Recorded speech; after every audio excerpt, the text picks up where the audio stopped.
ये बहुत ही important topic है, चलिए इस पे बात करते हैं कि what are the reasons that some traders are able to hold their trades longer and much better as compare to other traders. हम जो है ट्रेडिंग कम्युनिटी में कुछ लोग ज़्यादा होल्ड कर पाते हैं ट्रेड, कुछ जो है नहीं होल्ड कर पाते। पहला होता है अपने आप को आइडेंटिफाई करना कि आप होल्ड करने वाले कैटेगरी में आते हो कि नहीं आते हो। सम पीपल आर स्कैल्पर्स, वो 1 मिनट टाइम फ्रेम में ही काम करना प्रेफर करते हैं।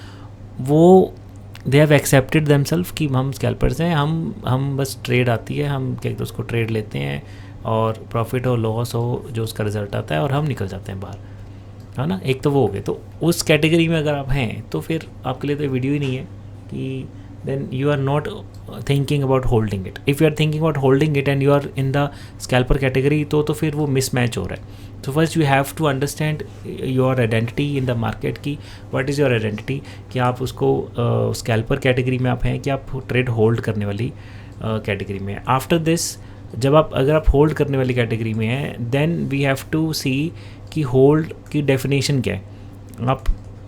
आप पूरे दिन को डे को होल्ड करने को आप कह रहे हैं कि ट्रेड को होल्ड करने का मतलब आपका पूरा दिन है, या फिर कुछ डेज़ हैं, या फिर कुछ वीक्स हैं, मंथ है। क्योंकि मैक्सिमम अगर मान लो हम फ्यूचर्स एंड ऑप्शंस की बात करें तो मैक्सिमम जो है फ्यूचर्स में जो है 1 मंथ का टाइम रहता है एक कॉन्ट्रैक्ट का, है ना। और अगर हम अगला ऑप्शंस में देखें तो उसमें मिनिमम जो है वो 1 वीक का रहता है। मैक्सिमम अगर हम देखें तो फिर वो 3 मंथ्स तक चला जाता है। तो maximum one can hold is 3 months, right. तो होल्ड का सबसे पहले आपको अपनी आइडेंटिफाई करनी है, अपनी आइडेंटिटी, और उसके बाद आपको होल्ड का मीनिंग क्या है आपके लिए वो आइडेंटिफाई करना है। What I have seen in my experiences कि ये जो मीनिंग है ये ग्रेजुअली चेंज होता जाता है।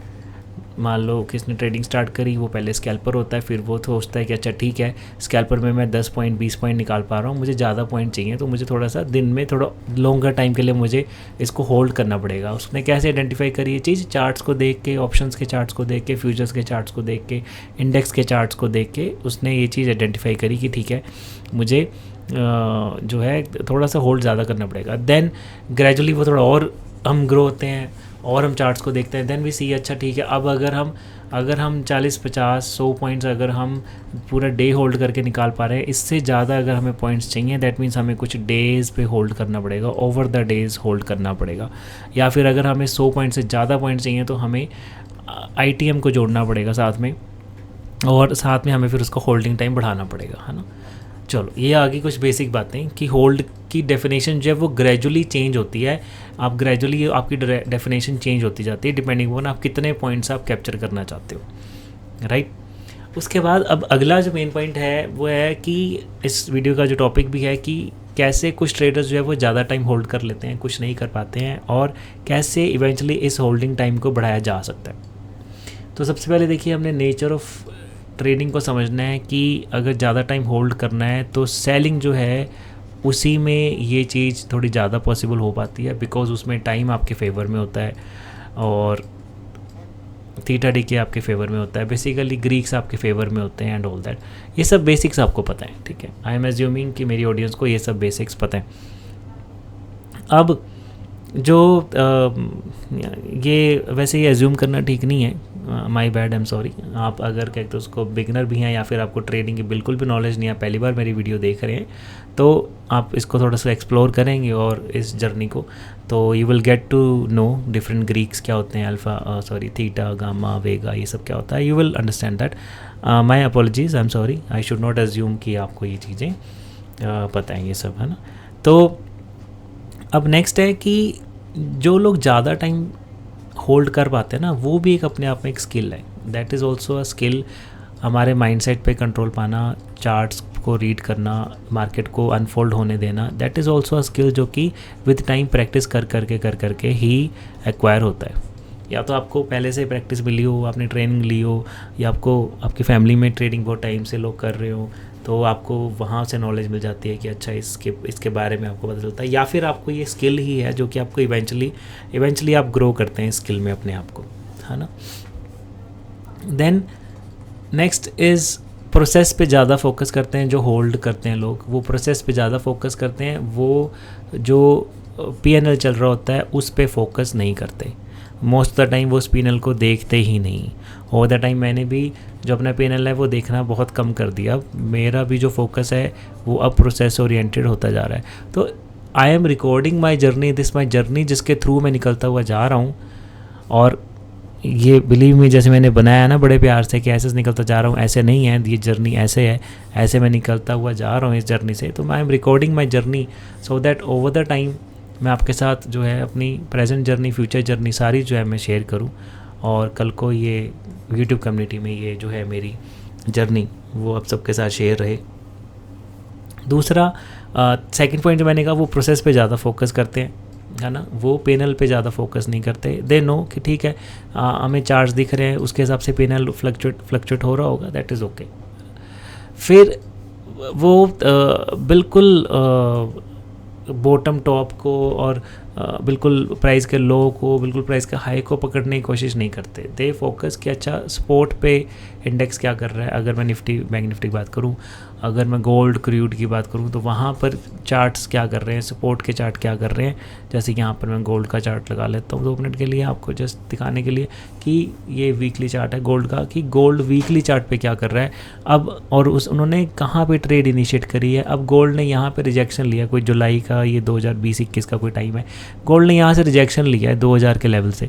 तो जब अब इट डिपेंड्स कि ट्रेड वो कहाँ पे ले रहे हैं। अब नेक्स्ट टाइम जब गोल्ड यहाँ पे आया और वो यहाँ पे ट्रेड ले रहे हैं, यहाँ पे इनिशिएट कर रहे हैं, तो gradually they might be holding it for a longer period, because ये बड़े इंपॉर्टेंट पॉइंट पे गोल्ड दोबारा आया है। तो they might be holding it, they will let it unfold, कि देखते हैं प्राइस यहाँ से क्या करता है, कहाँ जाता है प्राइस, है ना। तो they might let it unfold more. तो it depends upon, it also depends upon कि वो कहाँ पे ट्रेड इनिशिएट कर रहे हैं, प्राइस अभी कहाँ पर है, and they have this skill over the time. इस चीज़ को बार बार करके, प्रैक्टिस करके, they have got this skill. अब most important out of all of this reasons जो मैं यहाँ पे स्टेट कर रहा हूँ, मोस्ट इम्पॉर्टेंट जो मैंने देखा है, और जो कि क्या कहते हैं उसको, अगर आप लोगों की और लोगों की वीडियोस देखेंगे, अगर आप उनकी ना पुरानी वीडियोस देखेंगे कि जब उनके पास कैपिटल कम था तब वो कैसे ट्रेड कर रहे थे, फिर उनकी प्रेजेंट वीडियोस देखोगे कि अच्छा जब उनके पास कैपिटल ज़्यादा हो गया तब वो कैसे ट्रेड कर रहे हैं, देन यू विल रियलाइज़ कि जब उनके पास कैपिटल कम था ना, वो भी कॉशियस थे, वो भी अपना कैपिटल बचाने पर लगे हुए थे, वो भी छोटे छोटे प्रॉफिट्स लेके ही बंद कर रहे थे, सिस्टम को बंद कर रहे थे। कभी आपको 3000 का प्रॉफिट हो गया, कभी आपको 5000 का प्रॉफिट हो गया, ठीक है, उसको लो, मार्केट से जितना मिल रहा है एक्सेप्ट करो, शुक्रिया अदा करो मार्केट का, और चार्ट्स को बंद कर दो, मार्केट को बंद कर दो। मार्केट एक मंडी है, मंडी में आप आए हो, आपको जो मिल रहा है, छोटे छोटे आपको टारगेट्स मिल रहे हैं, ठीक है, आप उसको लो और चार्ट्स को बंद कर दो। इनिशियल डेज में focus should be on preserving are capital, capital is the main thing. अब इवेंचुअली मान लो यहाँ से आपने कर करके आपने 50,000 का प्रॉफिट कर लिया विद इन लेट अस से 2, 3, 6 मंथ्स, जो भी, कुड बी 1 मंथ, जो भी है। अब मेन रीज़न जो मैं कह रहा था, सबसे इंपॉर्टेंट रीज़न जो कि आपकी होल्डिंग कैपेबिलिटी को बढ़ाएगा, और सबकी होल्डिंग कैपेबिलिटी को जिसने बढ़ाया है कैपेबिलिटी को, वो है इस 50,000 में से अब मैं मान लो 10,000 का रिस्क लेने को तैयार हूँ। मैं रेडी हूँ कि ठीक है, मैं ये 10,000 मार्केट को वापस देने के लिए तैयार हूँ 2 या 3 ट्रेड्स में, यानी कि मैं 3-3 हज़ार का मैं एसएल लेने को तैयार हूँ।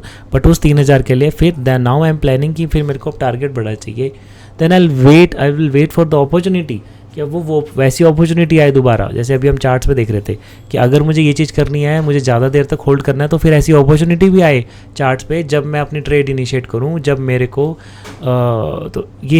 जब मेरे को वो रिस्क रिवॉर्ड भी दिखे। तो अब जब प्राइस यहाँ पे दोबारा आया, मैंने कहा ठीक है, अब मैं 3,000-4,000 का रिस्क लेने को तैयार हूँ। इसमें मैं यहाँ पे मैंने ट्रेड इनिशिएट, यहाँ पे मैंने कहीं पे ट्रेड इनिशिएट करी, और अब मैं अपनी पोजीशन को नहीं छेड़ रहा हूँ। मैं कह रहा हूँ ठीक है, क्या होगा, 2 बातें होंगी, या तो मेरी पोजीशन जाएगी या मेरी पोजीशन नहीं जाएगी। 2 ही बातें होंगी ना इसमें, 2 ही बातें होती हैं। उसके बाद जो एक्स्ट्रा बातें हैं वो तो हम अपने मन से निकाल लेते हैं, या मेरी पोजीशन जाएगी या मेरी पोजीशन नहीं जाएगी। मैं इसमें अब मैं ज़्यादा रिस्क लेने को तैयार हूँ। पहले जो मैं 500 का रिस्क ले रहा था, पहले जो मैं 600 का रिस्क ले रहा था, आज के दिन में मैं 3,000 का रिस्क लेने को तैयार हूँ, क्योंकि ये 3,000 मेरे जो प्रॉफिट मैंने कमाया था 5,000, उसमें से मैंने निकाले, उसमें से भी मैंने 10,000 निकाल लिए अपने मार्केट को वापस देने को, ज़्यादा देर तक होल्ड करने को, और उसको ही मैंने 3 पार्ट्स में डिवाइड कर दिया कि मैं 3 बार दूंगा अपने आप को, और 3 बार में क्या होगा, तीनों बार में गलत हो जाएगा ना। आई एम रेडी फॉर दैट। ये जो रीज़न है ना, ये जब निकल कर आता है, ये इस प्रोसेस के थ्रू फॉलो करते करते, इस स्टेप पे जब हम इस पॉइंट पे जब हम पहुंचेंगे कि हम अपने जो मार्केट से हमने जो प्रॉफिट कमाए हैं उसमें से हम रिस्क ले रहे हैं, then that is the day जिस दिन हम और लॉन्गर उसको होल्ड कर पाएंगे और ज़्यादा उसको होल्ड कर पाएंगे। और दैट इज़ द वे जो कि मैंने देखा है जिसमें ज़्यादा देर तक होल्ड कर पाएंगे, ज़्यादा टारगेट्स के लिए वेट कर पाएंगे जब हमारे पास वो वाला पॉइंट होगा जब हम प्रॉफिट में से जब हमने कमाया। देखो जब हम प्रॉफिट कमा रहे, मान लो हमने 2000 का प्रॉफिट कमाया, मैं कहता हूँ ठीक है, अब वो 2000 अभी दो बातें होंगी, या वो 2000 हमें चाहिए हमारे अपने और ख़र्चों के लिए, बिल्स के लिए, या फिर हमें वो 2000 अभी नहीं चाहिए, तो हम उसको वापस अपने कैपिटल में ही रखेंगे। फिर हमने अगला 500 रुपये का लॉस करा, 600 रुपये का लॉस करा, फिर 2000 रुपये कमाए, है ना। अब फिर से या तो हमें ये पैसे चाहिए at the end of the month, at the end of the week. और सबसे इंटरेस्टिंग बात है ट्रेडिंग में कि आप दिन शुरू होने से पहले आप अपने अकाउंट में से अगर आपको कुछ पैसे चाहिए तो आप पैसे आप उसमें से निकाल सकते हो। आजकल तो इंस्टेंट पे आउट भी है, तो इससे अच्छी और बात क्या हो सकती है कि वो पैसे जो है वो बिल्कुल लिक्विड है। अगर आप डे ट्रेडिंग पे फोकस कर रहे हो तो वो आप बिल्कुल लिक्विड है, अगर आप उसमें से चाहो तो आप जितना मर्जी उसमें से निकाल भी सकते हो। खैर, तो अब जब अपॉर्चुनिटी के लिए हम वेट करेंगे कि जब प्राइस वहाँ पर आएगा ना तब मैं ट्रेड लूँगा, जब प्राइस वहाँ पर आएगा तब मैं ट्रेड लूँगा। और जब वो ट्रेड मेरी चलेगी, जब तक मेरा एसएल हिट नहीं होगा मैं उस ट्रेड को बंद नहीं करूँगा।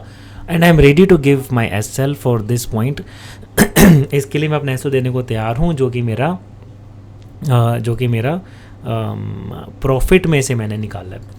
तो हम सारे के सारे जो ट्रेडिंग कम्युनिटी हैं उसमें जितने लोग हैं, those who are practicing daily and इस सफ़र से निकल रहे हैं, they must be connecting with me. I hope वो मेरे से कनेक्ट करेंगे इस बात को कि कितना डिफ़िकल्ट होता है ट्रेड को होल्ड करना। बट होल्ड करना जो, अगर आप जितने अच्छे ट्रेडर्स हैं अगर आप उनकी पुरानी वीडियोस निकाल के देखेंगे ना, पहले वो भी ऐसा नहीं था कि वो भी होल्ड कर रहे थे जितना वो आज होल्ड कर रहे हैं। पहले ऐसा नहीं था, पहले वो भी अपने कैपिटल प्रिजर्व करने पे लगे हुए थे, वो भी अपना कैपिटल बचाने में लगे हुए थे। और कैपिटल को जब बचाना तो एक दिन में 500 का लॉस लेना है कि 1000 का लॉस लेना है या फिर 2000 का लॉस लेना है, that depends upon your capital की कैपिटल कितना है, कितना आप रिस्क लेने को तैयार है। Those all are predefined by you only, those rules are predefined by you only, है ना। तो इसलिए पॉइंट इसमें ये है सारा का सारा कि जो आपके पास स्टार्टिंग में जो कैपिटल है उसी को प्रिजर्व करना है, उसी से हमें ज़्यादा दिन हम मार्केट में बैठ पाएंगे। हर रोज़ बड़े बड़े मूव्स नहीं आते हैं, हर दिन ऐसा नहीं होता कि प्राइस यहाँ पर दोबारा यहाँ पर आ जाएगा। देखो अब जाके देखो इतनी देर के बाद जाके प्राइस यहाँ आया है, अब जैसे यहाँ पर मैं देखूँ इतनी देर के बाद जाके प्राइस यहाँ पर आया, इतनी देर के बाद जाके प्राइस यहाँ पर आया। तो ऐसा हर बार नहीं होता कि प्राइस वहाँ पर आ जाए, इट टेक्स इट टाइम। उसने अपना टाइम लेना ही है, उसको हम कुछ नहीं कर सकते, उसने अपना टाइम लेना ही है वहाँ पे आने के लिए। अभी जो मैंने चार्ट खोला 2023 का मैंने चार्ट खोला हुआ, इसमें 1800 दिख रहा है, 1800 गोल्ड दिख रहा है। अभी जो है गोल्ड वो ये देखो कितनी ज़्यादा, है ना, कितना ज़्यादा ऊपर चल गया। अब यहाँ पर अगर हमने वो रिस्क लिया होता, इस ट्रेड को हम होल्ड कर लेते, इस ट्रेड को हम होल्ड भी कर लेते हैं, काफ़ी देर तक हम होल्ड कर लेते हैं इस ट्रेड को। अगर हमारा जो रिस्क है वो उन पैसों से आया होता, अगर हमने उस टाइम पे ट्रेड ली होती, जो भी बात है 2000 कब की बात है, 2012-13 कितना चल रहा था प्राइस, 2022 इसकी बात है। ओके, तो आप, आई होप आप मेरे से कनेक्ट कर पा रहे हैं and you are getting my point कि जो होल्ड करना है ना, उसमें होल्ड करना भी एक स्किल है इवेंचुअली जो हम सीखेंगे। और जो कैपिटल के से जो हम पैसे कमाएंगे उस पैसे में से कुछ पैसे निकाल के उससे हम होल्ड ज़्यादा देर तक कर पाएंगे। Because you will be like कि ठीक है ये मार्केट से मैंने कमाया था, अब मेरा स्किल अब बन चुका है, इससे मेरे को ये चीज़ लग रही है, इसमें मैं थोड़ा सा रिस्क लेने को तैयार हूँ और वो जो रिस्क है वो सारा का सारा मैं वापस देने को तैयार हूँ मार्केट को। आई एम रेडी फॉर दैट। ये मार्केट ने मुझे दिया था, मैं मार्केट को वापस देने को तैयार हूँ, लेकिन इसमें मैं होल्ड करूँगा, इसमें मैं लंबे टारगेट्स के लिए होल्ड करूँगा।